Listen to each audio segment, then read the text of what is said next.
Congratulations, you are a remote team leader. What you always dreamed about, right?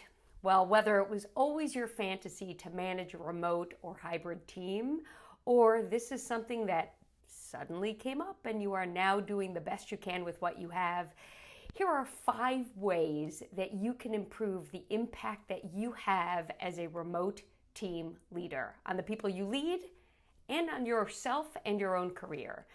Number 1, don't confuse being physically remote with being emotionally remote. Even if you are physically separate from the people that you lead and they're physically separate from each other, you don't want to come across as emotionally distant. You still want to check in, be the kind of colleague that your people can confide in, be empathetic, and even share your own personal challenges. You can be authentic without feeling like you're losing your credibility. Number 2, manage hybrid teams fairly and equitably. Far too often we think that the way to hold people accountable for results is to watch what they're doing. Well, if you've got a hybrid team, there are going to be some people where you can see what they're doing and some people where you're going to need to measure them on their results. Measure everybody on their results. Be even-handed in how you manage remote teams and hybrid teams. Number 3, over-index on feedback. Give more feedback than you ever thought necessary, and that includes really upping your positive feedback game and ask for more feedback than you ever thought you needed.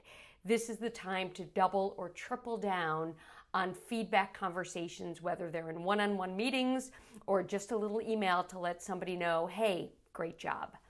Number 4, understand that synchronous work can take a toll. When we force people to all get online together, it tends to prioritize being present over being productive.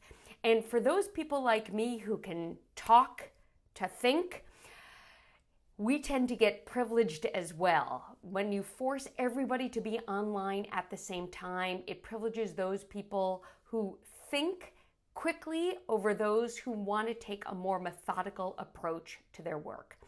And finally, number 5, check in and correct yourself on biases.